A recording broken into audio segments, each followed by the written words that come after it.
Hello friends, स्वागत है आपका हमारे यूट्यूब चैनल शिक्षा नीति में। तो अभी तक आपने हमारे चैनल को सब्सक्राइब नहीं किया है तो सब्सक्राइब कर लें, और आप हमें टेलीग्राम और इंस्टाग्राम पर भी फॉलो कर सकते हैं।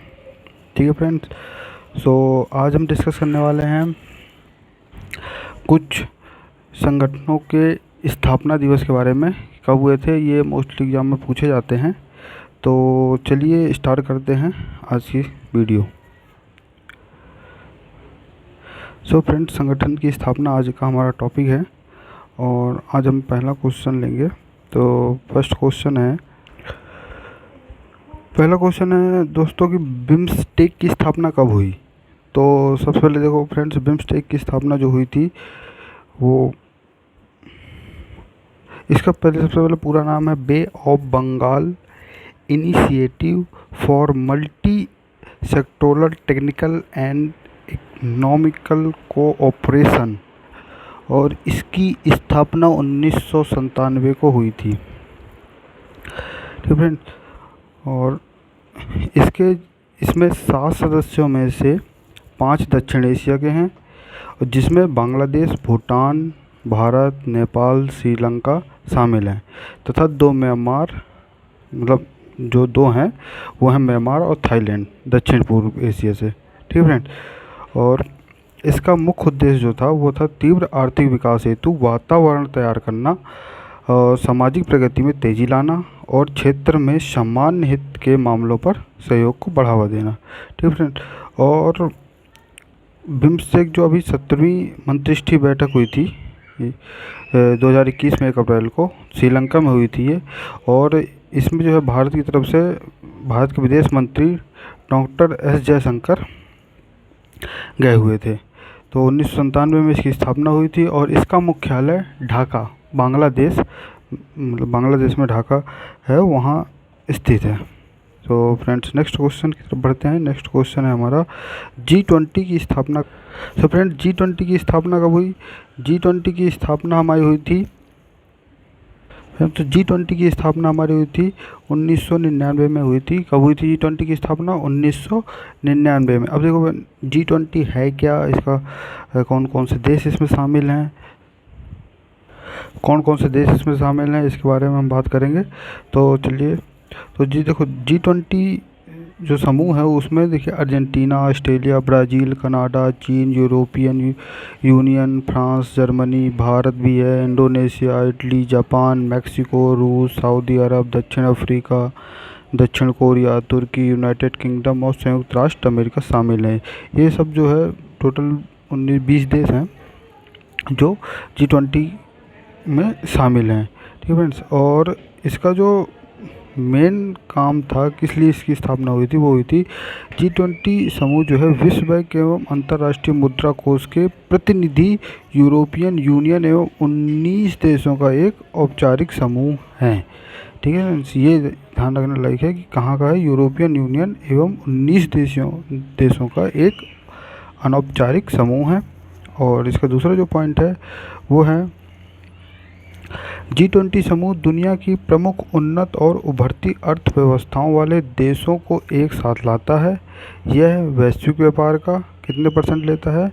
75%, वैश्विक निवेश का 85%, और वैश्विक सकल घरेलू उत्पाद का 85%, तथा विश्व की 2/3 जनसंख्या, ध्यान रखना फ्रेंड्स, 2/3 जनसंख्या का प्रतिनिधित्व अकेले G20 जो है करता है पूरी दुनिया का। और इसकी स्थापना का उद्देश्य था कि वित्तीय स्थिरता को बढ़ावा देना। तो 2020 में जो G20 का सम्मेलन हुआ था वो हुआ था सऊदी अरब में 2020 में, और 2021 में जो होना है वो इटली में। 2021 में इटली में होगा,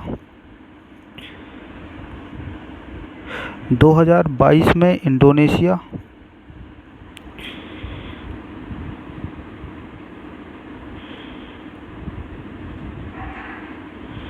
और फिर 2023 में इसका प्रतिनिधित्व भारत करेगा। भारत को इसको 2023 में इसको भारत इसका प्रतिनिधित्व करेगा। और इसका जो एक और मेन पॉइंट वो है कि स्पेन को एक स्थायी गैर सदस्य के रूप में आमंत्रित किया जाता है। हर साल इसको जो है आमंत्रित किया जाता है कि मतलब ये भाग ले सकता है, पर इसका गैर सदस्य रहेगा, सदस्य नहीं रहेगा परमानेंट। इसको मतलब आमंत्रित कर लेते हैं एक अतिथि के रूप में। फ्रेंड्स नेक्स्ट क्वेश्चन है G7 की स्थापना कब हुई। देखो फ्रेंड, G7 की स्थापना है क्या, इस सब मैं बताऊँगा। इसमें टोटल 7 देश शामिल होते हैं, ठीक है। और अभी हाल में होना था G7, तो भारत के प्रधानमंत्री को बुलाया गया था ब्रिटेन, पर उन्होंने मना कर दिया अभी रिसेंटली मना किया है कोरोना के कारण। सो वो इस बार नहीं भाग लेंगे। मुख्य अतिथि के रूप में बुलाया गया था उन्हें। तो देखिए, इसकी स्थापना सबसे पहले मैं बता दूं आपको कब हुई थी। इसकी स्थापना जो है 1975 को हुई थी, ए ऑप्शन, ठीक है फ्रेंड। और जो देखिए G7 अर्थात इसका जो पूरा नाम है वो है ग्रुप ऑफ 7। इसको ग्रुप ऑफ 7 भी बोलते हैं। तो इसमें कौन कौन से देश शामिल हैं? France, Germany, Italy, United kingdom और जापान, संयुक्त राष्ट्र अमेरिका और कनाडा जैसे देशों का एक समूह बना हुआ है। टोटली 7 देश हैं, इनका समूह बना हुआ है।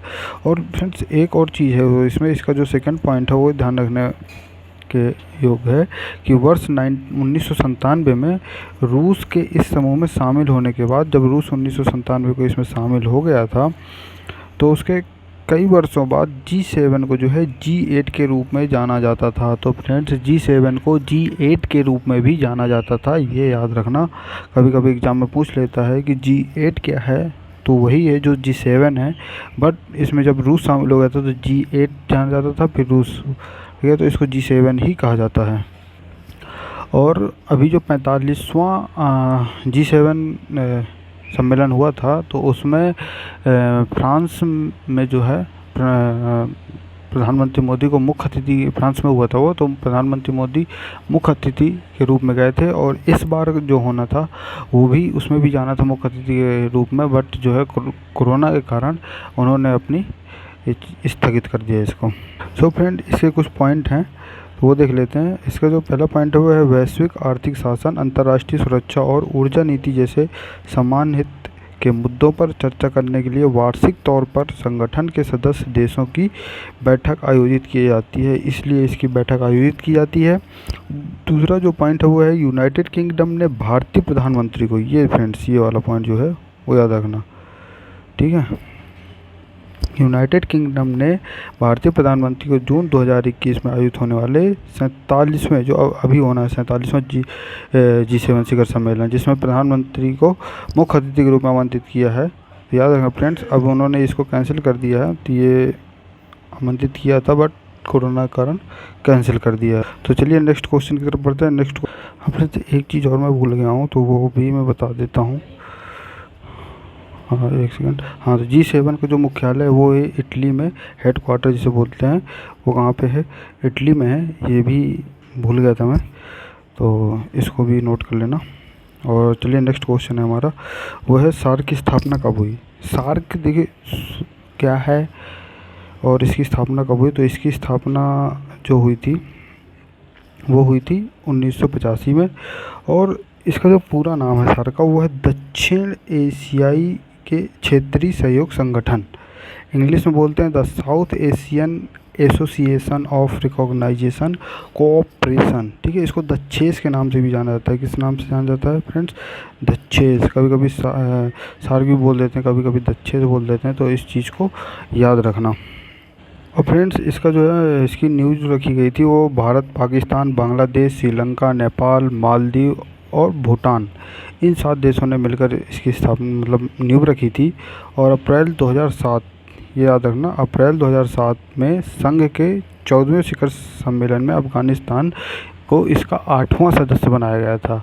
मतलब पहले टोटल 7 देश थे, अब इसको क्या कर दिया है कि एक और देश शामिल किया है, वो है अफगानिस्तान, ठीक है। 2007 में इसको शामिल किया गया था, तो इसको भी याद रखना। फ्रेंड देखिए, इसकी स्थापना किस लिए हुई थी? इसकी स्थापना जो हुई थी वो हुई थी मानकीकरण और अनुरूपता मानकीकरण, अनुरूपता को इंग्लिश में बोलते हैं स्टैंडर्डाइजेशन एंड कॉन्फॉर्मिटी। ठीक है फ्रेंड, अनुरूपता को मूल्यांकन के क्षेत्र में सार्क के सदस्य देशों के मध्य समन्वय एवं सहयोग बढ़ाने एवं प्राप्त करने के लिए की गई थी, इसलिए इसकी स्थापना की गई थी। और इसका जो लक्ष्य है वो है वैश्विक बाजार में पहुंच तथा अंतर क्षेत्रीय व्यापार में सुविधा प्रदान करने के लिए सामंजस्यपूर्ण मानकों का विकास करना है। इसका मेन जो लक्ष्य है वो ये है, और इसकी स्थापना जो की गई थी वो इसलिए। और फ्रेंड, इसका जो मुख्यालय है यानी हेड क्वार्टर है वो कहाँ पे है, वो है काठमांडू में, जो नेपाल में है, काठमांडू नेपाल। ठीक है फ्रेंड्स, तो ये भी याद रखना कि इसका जो मुख्यालय है वो है काठमांडू नेपाल में। ठीक है फ्रेंड्स, तो चलिए हम बढ़ते हैं नेक्स्ट क्वेश्चन की तरफ। नेक्स्ट क्वेश्चन है हमारा, ब्रिक्स शिखर सम्मेलन की स्थापना कब हुई थी। ब्रिक्स शिखर सम्मेलन क्या है और इसकी स्थापना कब हुई थी, चलिए मैं बता देता हूँ फ्रेंड्स आपको। ब्रिक्स शिखर सम्मेलन जो है ये टोटल 5 देश हैं। ठीक है फ्रेंड्स, पहले 4 थे तो इसको ब्रिक कहा जाता था, ओनली BRIC। फिर दक्षिण अफ्रीका ऐड हुआ है तो एक SB जोड़ दिया गया है। ठीक है फ्रेंड्स, और इसमें जो है जैसे B फॉर ब्राज़ील हो गया आपका, ये रहा ब्राज़ील, और R फॉर रूस हो गया, I फॉर इंडिया यानी भारत, C फॉर चीन, और S फॉर साउथ अफ्रीका यानी दक्षिण अफ्रीका। ठीक है, C फॉर चाइना, ये भी याद रखना फ्रेंड्स। पहले ओनली ब्रिक था, फिर 2010 में दक्षिण अफ्रीका को ब्रिक में शामिल होने के लिए आमंत्रित किया गया था और फिर इसको ब्रिक्स कहा जाने लगा है। ठीक है फ्रेंड्स, और इसकी जो स्थापना हुई थी वो हुई थी 2006 में, ये भी फ्रेंड याद रखना। और अभी तक टोटल 11 ब्रिक्स शिखर सम्मेलन हो चुके हैं। कितने हो चुके हैं फ्रेंड्स, टोटल 11 ब्रिक्स शिखर सम्मेलन हो चुके हैं। और देखिए फ्रेंड्स, ये वाला पॉइंट पढ़ते हैं। ब्रिक्स 5 देशों यानी ब्राज़ील, रूस, भारत, चीन और दक्षिण अफ्रीका का संगठन है, जिसका मकसद देश में आर्थिक और अन्य तरह के सहयोग बढ़ाना है। इसका मकसद सिर्फ इतना है कि आर्थिक और अन्य सहयोग बढ़ाना है इसका मेन। और जो 2020 में जो ब्रिक्स शिखर सम्मेलन की थीम थी वो थी वैश्विक स्थिरता, साझा सुरक्षा और नवाचार वृद्धि। ये कहाँ हुआ था, रूस में हुआ था। एक सेकेंड,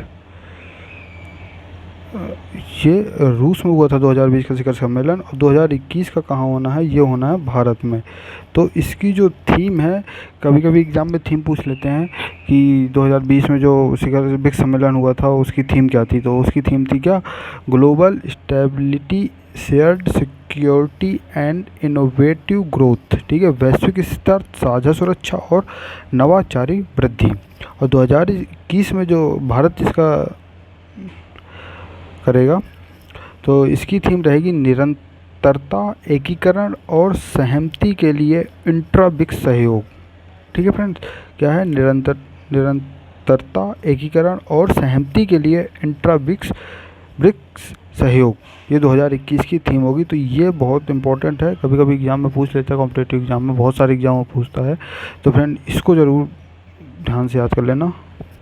और फ्रेंड इसका जो मुख्यालय है ना वो है संघई, चीन में। कहाँ पे है, चीन में है इसका मुख्यालय, ये भी मत भूल जाना, चीन में इसका मुख्यालय। तो फ्रेंड हमारा नेक्स्ट क्वेश्चन है, ओपेक का गठन क्या हुआ था, ओपेक का गठन कब हुआ था।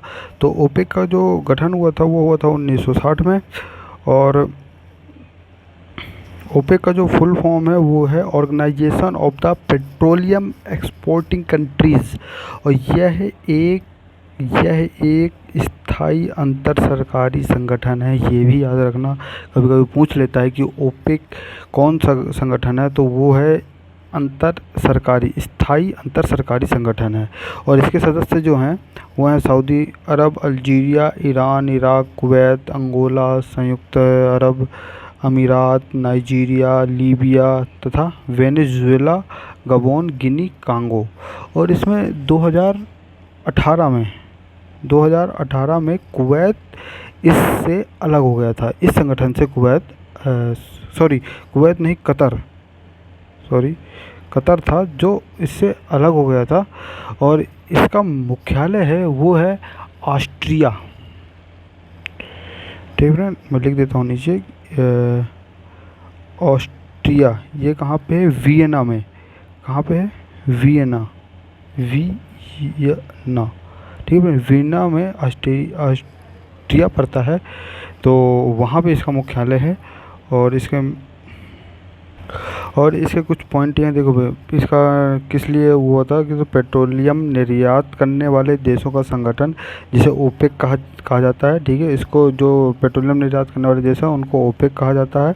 और ओपेक के अनुसार इस संगठन का उद्देश्य पेट्रोलियम उत्पादकों के लिए उचित और स्थिर कीमतों को सुरक्षित करने, उपभोक्ता राष्ट्रों को पेट्रोलियम की एक कुशल, किफ़ायती तथा नियमित आपूर्ति एवं तेल उपयोग में निवेश करने वालों के लिए एक उचित लाभ को सुनिश्चित करने हेतु सदस्य देशों की पेट्रोलियम नीतियों के समन्वय और एकीकरण को बढ़ावा देना इनका मेन था उद्देश्य, ठीक है फ्रेंड्स। तो ये भी याद रखना। और मैंने इसका मुख्यालय आपको बता ही दिया है, कहाँ पे है? वियना में ऑस्ट्रिया नाम का एक जो है राज्य पड़ता है, स्टेट कह सकते हैं, तो वहाँ पे इसका मुख्यालय है। सो फ्रेंड्स, हमारा नेक्स्ट क्वेश्चन है, नाटो की स्थापना कब हुई थी? तो नाटो की स्थापना जो हुई थी फ्रेंड, नाटो की स्थापना हुई थी 1949 है, 1949 में। और इसका पूरा नाम है उत्तरी अटलांटिक संधि संगठन, इंग्लिश में है नॉर्थ अटलांटिक ट्रीटी ऑर्गेनाइजेशन, ठीक है फ्रेंड्स। और इसे उत्तर अटलांटिक अलायंस के नाम से भी जाना जाता है। तो फ्रेंड्स, ये बहुत इंपॉर्टेंट है कि इसका कभी कभी नाटो का दूसरा नाम भी पूछ लेते हैं, तो उसको क्या बोलते हैं? उत्तर अटलांटिक अलायंस, ठीक है फ्रेंड्स। और इस वर्तमान में इससे सदस्य जो हैं, टोटल सदस्य देश हैं वो 30 हैं। कितने हैं फ्रेंड्स? 30 सदस्य देश हैं टोटल। और इसके कुछ पॉइंट हैं, वो है कि नाटो सामूहिक रक्षा के सिद्धांत पर काम करता है।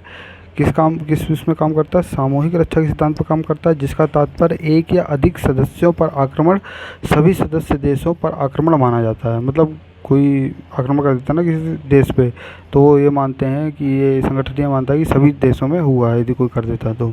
और दूसरा पॉइंट है, इसकी स्थापना के समय प्रमुख उद्देश्य पश्चिम यूरोप में सोवियत संघ की साम्यवादी विचारधारा को रोकना था। अगला पॉइंट है, राजनीतिक और सैन्य तरीकों से अपने सदस्य राष्ट्रों की स्वतंत्रता और सुरक्षा की गारंटी प्रदान करना। नेक्स्ट पॉइंट है, वर्तमान और भविष्य के खतरों से निपटने के लिए नवाचार एवं अनुकूलन के साथ साथ उपकरणों के निर्माण को प्रोत्साहित करना। और इसका लास्ट पॉइंट है, वो है सदस्य देशों के बीच एकजुटता और सामंजस्य की भावना पैदा करना। मेन इसका उद्देश्य ये भी है कि वो उनमें सामंजस्य बैठाता है, मतलब देशों में, और उनके बीच एकजुटता यानी कि एकता बोलते हैं ना, यूनिटी, वो स्थापित करता है। इसका मेन ये भी काम। फ्रेंड, इसका जो मुख्यालय है वो कहाँ पे है? वो है ब्रुसेल्स में इसका मुख्यालय है। ब्रुसेल्स में इसका मुख्यालय है। स्पेलिंग है BRUSSELS, ठीक है फ्रेंड्स। सो फ्रेंड्स, आज के लिए इतना ही। Thank you so much. तो अभी तक आपने हमारे टेलीग्राम और इंस्टाग्राम पेज को फॉलो नहीं किया है तो डिस्क्रिप्शन में नीचे लिंक दे दूंगा, तो प्लीज़ फॉलो कर लीजिएगा वहाँ से आपको इजीली PDF मिल जाएंगे। Thank you so much. तो चैनल को प्लीज़ सब्सक्राइब कर लीजिए, लाइक शेयर कर दीजिए please. Thank you so much.